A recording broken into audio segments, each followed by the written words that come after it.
नाज़रीन किराम, अल्लाह के प्यारे नबी हज़रत मोहम्मद सल्लल्लाहु अलैहि वसल्लम ने हमें अल्लाह के एक अजीम फ़ज़ल के बारे में आगाह फरमाया। नबी करीम सल्लल्लाहु अलैहि वसल्लम ने इरशाद फरमाया, शहादत सिर्फ मैदानी जंग में ही नहीं बल्कि बाज़ अमवात पर भी अल्लाह ताला शहादत का दर्जा अता फरमाता है।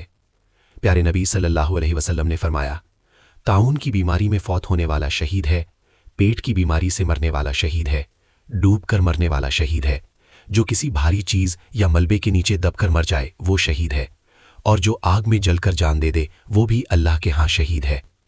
और प्यारे नबी सल्लल्लाहु अलैहि वसल्लम ने एक और मकाम पर फरमाया, वो औरत जो हमल के दौरान या बच्चे की पैदाइश के वक्त फौत हो जाए, अल्लाह के यहाँ उसे भी शहादत का दर्जा अता किया जाता है। ये अल्लाह ताला की बेपनाह रहमत है कि वो अपने बंदों की तकलीफ को बाइसे इज्जत और बाइसे अजर बना देता है। अल्लाह ताला हमें सही समझ अता फरमाए, सब्र नसीब फरमाए और नबी करीम सल्लल्लाहु अलैहि वसल्लम की सुन्नत पर चलने की तौफीक दे। आमीन या रब्बल